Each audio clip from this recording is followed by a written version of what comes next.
estoy en Canarias y me ha dado pie a hacer este vídeo José Miguel, que después de la entrevista con Worldcast diciendo en que iba a ir a Canarias, varios emboscados de estas ínsulas se han puesto en contacto conmigo. Unos para decirme dónde tengo que ir y dónde tengo que comer y tal. Otros diciéndome dónde tengo que ver. Y aquí mi amigo José Ángel es el que ha dicho, José Miguel, ¿dónde vamos a grabar? Y entonces aquí estamos. Me ha pillado un poco de sorpresa, hemos hecho hueco y vamos a ver qué podemos hacer aquí en pos del legado de Escota. ¿Qué me cuentas, José Miguel? Gracias por llamar, lo primero. Gracias a ti por recibirme, es un honor. Es un honor conocerte en persona, por fin, después de ver tantos vídeos. Y nada, yo como soy psicólogo, el objetivo de esta entrevista era un poquito ver esa parte más personal de Escotado, con su personalidad, sus gustos, sus relaciones, ¿no? Y sobre todo su legado, ¿no? Que su legado, lo que Antonio J. nos enseñó en todas sus obras, era como un poco que frente al miedo, libertad, tanto en un plano económico, individual. Totalmente, y hay que introducir aquí el concepto fundamental de responsabilidad también, ¿no? O sea, responsabilidad, miedo, libertad, responsabilidad. Es un trinomio más que un binomio. Si no somos responsables usando nuestra libertad, se va todo al garete. Todo el plan escotadiano se va a la porra. Entonces, lo que propone mi padre es, para luchar contra el miedo, ser cada vez más libres. ¿Y cómo podemos ser cada vez más libres? Pues luchando y trabajando cada día por este bello concepto que es la libertad, que es muy difícil de definir, la libertad. Y bueno, Montesquieu decía que tenemos libertad para hacer lo que debemos de hacer. Entonces, libertad entendida como puedo hacer lo que me da la gana, yo creo que Escota se desviaba totalmente de esto, sino que él decía libertad para poder escoger en la vida y cumplir mis objetivos y siempre hacerlo sin miedo, porque el miedo nos atenaza, nos cambia de forma de ser, de forma de pensar, de parejas. El miedo es lo peor que hay en esta sociedad y la clase política vive de ello también, ¿no? Bueno, la cuestión, vamos a ser libres. ¿Y cómo vamos a ser más libres? Pues demostrando a la gente que esa libertad se puede utilizar para hacer el bien, no para hacer el mal. Porque muchas veces, ¿por qué los americanos les han dado armas a toda su población? Esto no se podría hacer en muchos países europeos, si lo piensas de verdad. ¿Somos libres para tener posesión de armas? Yo creo que no. A Francia no le puedes dar libertad de armas, a Alemania tampoco, a España tampoco. Se la puedes dar a Estados Unidos, a lo mejor, a Canadá también la tiene, Suiza también la tiene. Pues Suiza es un estado aislacionista de toda la vida, que ha ido con sus propias reglas, ¿no? Muy poco europeos los suizos. Pero claro, yo lo pienso, y fíjate las matanzas que hay en Estados Unidos debido a esto, ¿no? Pero ¿qué pasaría si en Europa se legalizaran las armas? ¿Habría más muertes que en Estados Unidos? ¿Menos? No lo sabemos, pero no queremos ni probarlo. Y lo más probable es que hubiera más, porque aquí en Europa somos, aunque estamos todos bajo el paraguas de Europa, somos mucho más diferentes. Un esloveno tiene poco que ver con un canario y un italiano poco que ver con un finlandés. En cambio, en Estados Unidos, dentro de lo que cabe, son todos iguales. Dentro de lo que vale que está la América profunda y las costas son diferentes, pero vamos, que de forma de estatura, de aspecto y de tal, no hay grandes diferencias en Estados Unidos. En cambio, en Europa nos hemos estado matando toda la vida. Muy triste. Y ahí el proyecto de la Unión Europea, mi padre insistía mucho en que es el éxito más grande que ha conocido el ser humano a nivel institucional, con diferencia. La Unión Europea representa como estos países que se desangraron, se mataron vivos, o sea, millones de bajas, nunca se ha visto algo igual. Pues, ¿cuántos años llevamos en guerra? Quedan 20 años para que se cumpla un siglo, o sea, hace 80 años fue la última guerra mundial. Sí. ¡Qué pasada! Una locura. 80 años sin guerra mundial. ¿Y esto a qué se debe? Pues en gran parte se debe a la disuasión nuclear. Por supuesto que la paz nuclear que decía Escotado. Tu padre siempre lo decía. Lo decía con Pablo Iglesias, que le dolía, pero es la puñetera verdad. Gracias a la bomba atómica se han salvado muchísimas vidas. Claro, claro, es el poder disuasorio, exacto. Y que yo si lo lanzo nos vamos los dos a la mierda.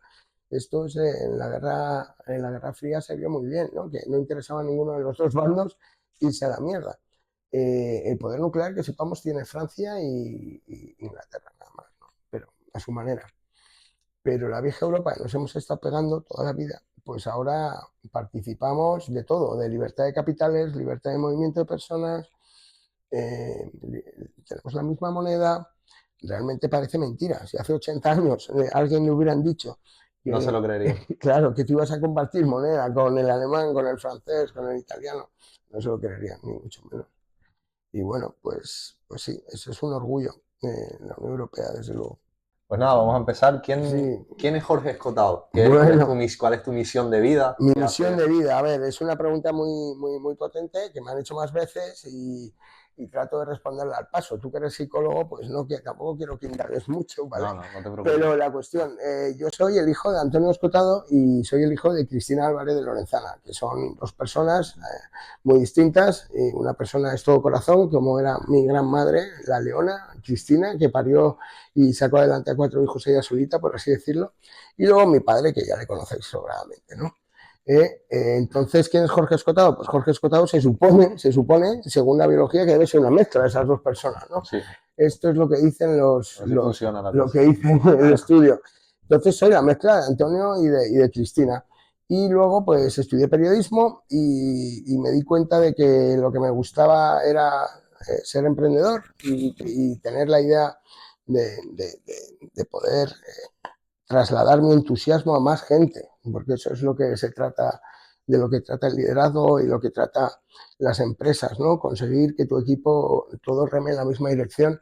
Esto me estimuló muchísimo y a los 30 años presenté mi baja voluntaria en Porter Novelli, que era una agencia de publicidad multinacional y de información corporativa. Okay. Muy interesante, un puesto que entrabas a las 9 de la mañana, te ibas a las 6, vamos, era soñado el puesto para muchísima gente y yo presenté mi baja voluntaria y me dijo el jefe, ¿sabes que es la primera vez que al final alguien hace esto aquí?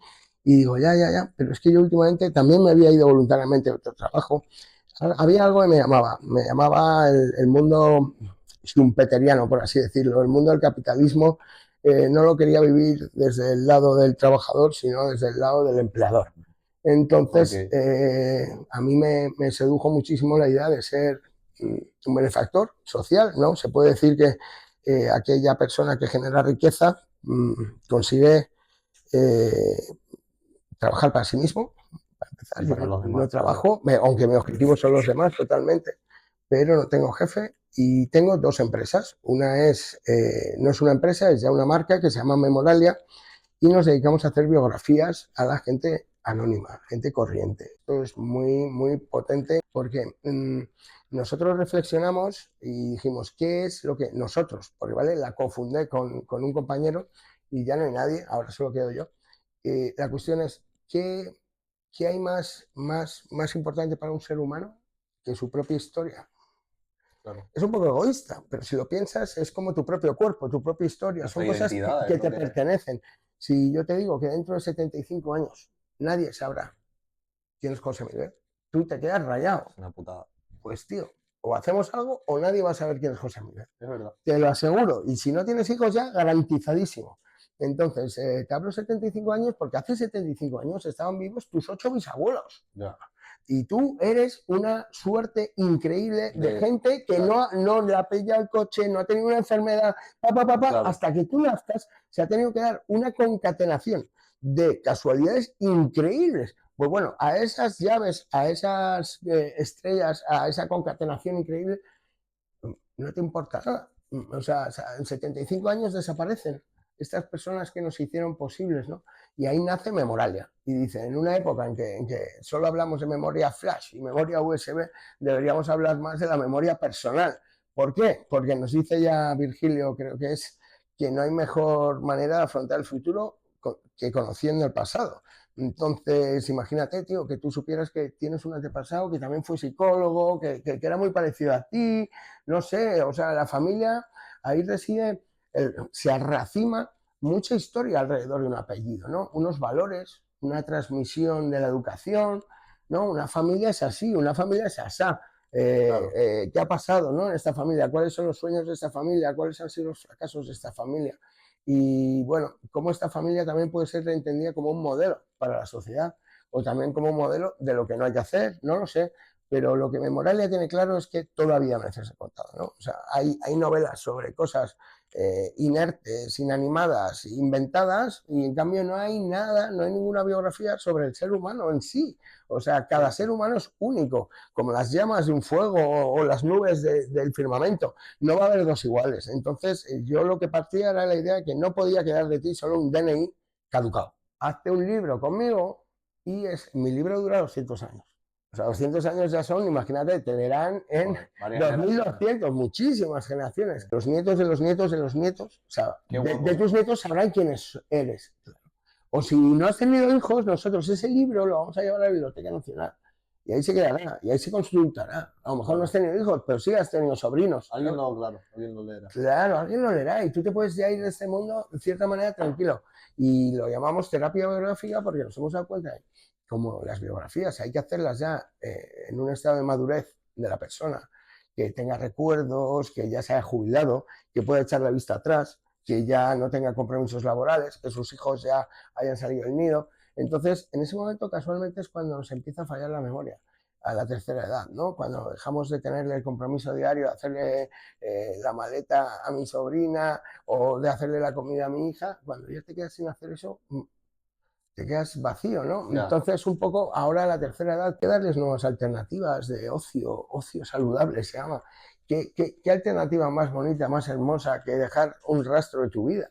Entonces, yo lo que estoy seguro, llevo ya más de 10 años con esta idea, la he ido madurando, pues para llegar a un concepto todavía más profundo, ¿no? Como de convertir a Memoralia en algo público. De manera privada puedo demostrar al sector público que a través de 500 biografías he hecho llorar a 500 familias que son inmortales. Es mucho más fácil si se articula desde el sistema público y te llega una cartita cuando tienes 65 años y te dice, ya tiene abierta el aula de memoria y tienes una biblioteca de vidas.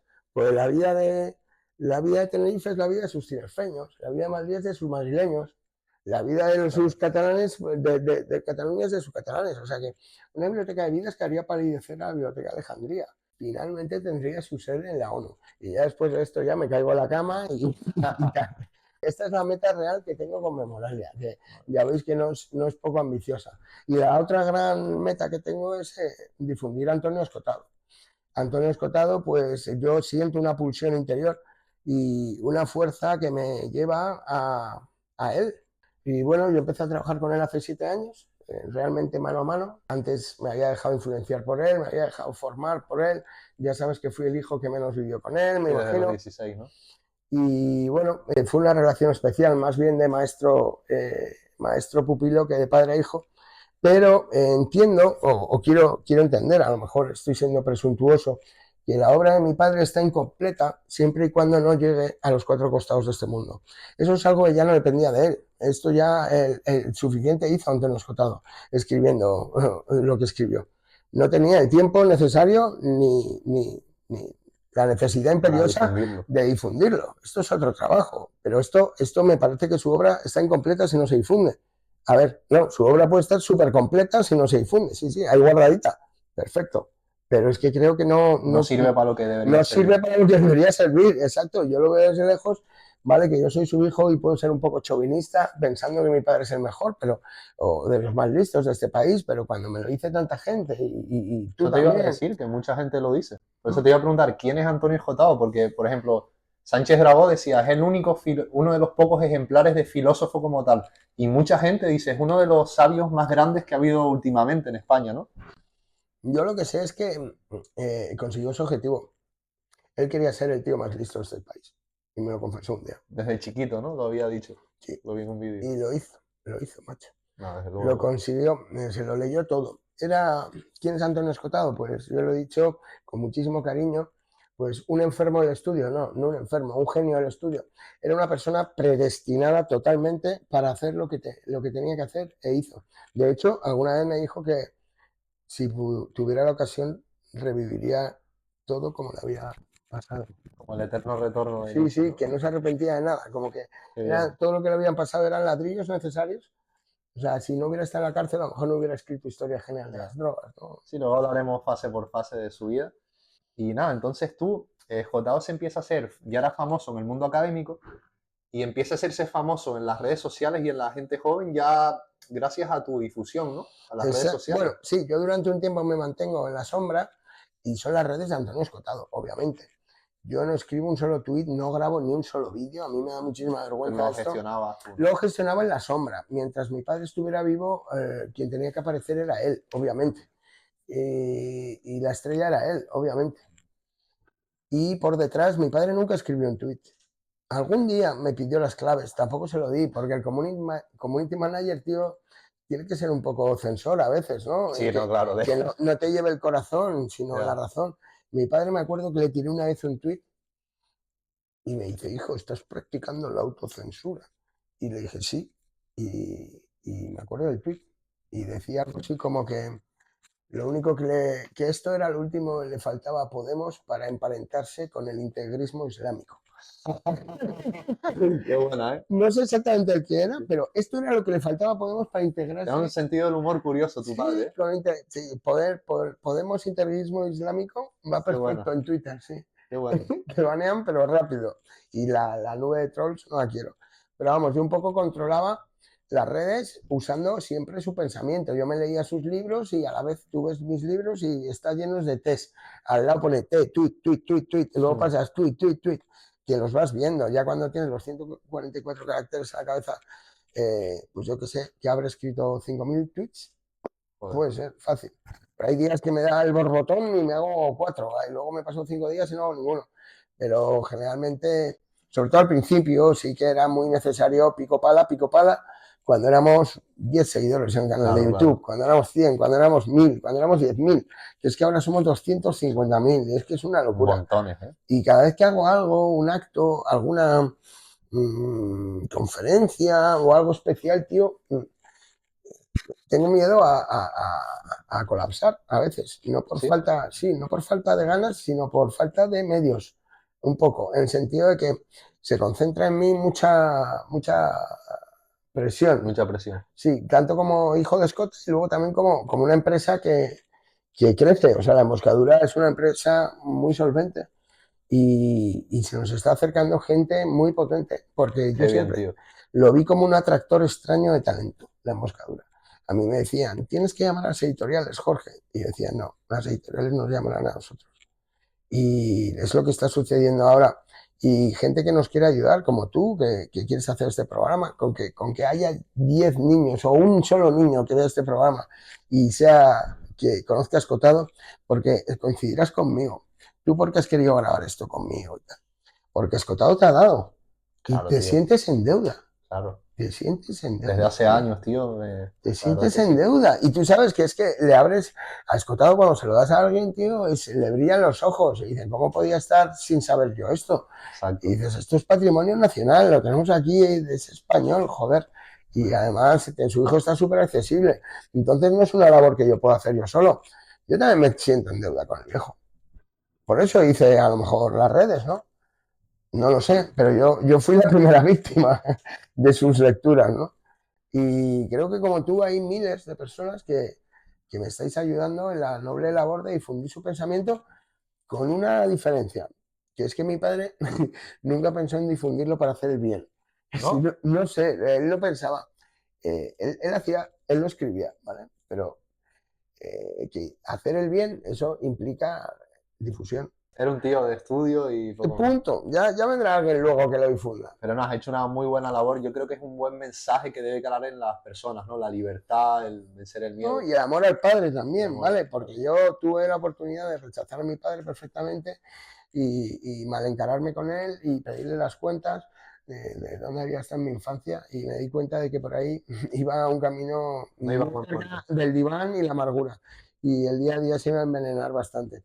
Entonces escogí el camino del perdón, se lo recomiendo a toda la audiencia. Y práctico, camino práctico. Perdonad, tengáis razón o no, perdonad. Y el que no sabe perdonar se le ve el plumero cuando hay que perdonar. Entonces yo perdoné al viejo y él me perdonó a mí y nos perdonamos mutuamente y nos dimos cuenta de que nadie tenía que perdonar nada a nadie, sino que que la belleza de decir perdonar ya es suficiente para mirarse a los ojos de otra manera. Entonces, hay dos maneras de enfocar la vida, por lo tremendo o por lo práctico. Si tú quieres ir por lo tremendo, pues vale, muy bien, tendrás razón, pero a lo mejor te destrozas el corazón con eso. A mí, con mi padre me fue bien porque fui por lo práctico. Pero vamos, es mi caso particular, ¿vale? Porque seguro me vas a hacer la pregunta de qué es ser hijo de Antonio Escotado, ya lo sé, que la ha visto por ahí. Pues os digo que es jodido, bastante jodido. Mis hermanos les deberíais preguntar aquí, porque no soy yo el único hijo, sino que somos 6. Y con cada uno ha tenido una relación especial. Distinta, ¿no? Con cada uno. Muy distinta con cada uno. Y la más distinta de todas conmigo. Pero porque yo fui el último en llegar. Con 16 años, ¿no? Y el único que se puso a trabajar con él. Claro, al final fuiste su mano derecha, ¿no? Totalmente, totalmente. Su mano derecha. En todos los sentidos y literariamente también al final de su carrera. Y la verdad que él me decía, eres un vago, hijo, tienes que escribir, que tienes buena pluma. Y yo le decía, no, padre, no podré escribir nunca hasta que no tenga la sombra alargada de tu figura. Y claro, le decía, o sea, ¿vas a escribir cuando yo muera? Y yo, claro, claro, cuando tú mueras lo voy a intentar, padre. Ese es mi sueño, es escribir algo, ¿no? Y él me decía que no, que era por pereza, que no se daba cuenta de la importancia que tenía ser el hijo de Antonio Escotado ahí, ¿no? Que yo nunca he querido me tilden así como el hijo de Antonio Escotado, por eso trato de tener mis formas y mis vías de ganarme el dinero que no sean estas. Claro, claro, claro, totalmente. Aparte que ya por cada euro que he podido ganar yo con Escota, yo le he hecho ganar a él 5, eso está clarísimo. Claro. Ahí están las cuentas. Pero bueno, es una relación padre-hijo curiosa, pero muy, muy beneficiosa, en el sentido de que las dos partes han ganado. No hay ninguno que le reproche al otro nada y los dos han ganado. Y eso según Menger, que es el padre del capitalismo, dice que cuando tú vas a una carnicería, tú tienes que salir de la carnicería pensando que has triunfado. Y el tío que te ha vendido la carne, sabiendo que ha triunfado. Eso es capitalismo. Claro. Eso es capitalismo. Claro. Eso, los dos habéis triunfado. No es que uno haya triunfado sobre el otro. No, no. El tío ha cortado antes ese trozo de carne sabiendo que ibas a venir y tú has caído en su trampa y él ha caído en la tuya y los dos habéis triunfado. Eso es lo bueno. Qué pues bien. Con mi padre igual. Yo creo que no hay un desnivel, sino que hay un ten con ten, él y yo, de tú a tú. Nos hablábamos sin cortapisas y sin necesidad de hablarnos porque sí, sino que es que nos habíamos buscado el uno al otro, porque ya las correas habituales se habían roto, entonces tuvimos que improvisar otro tipo de cinchas.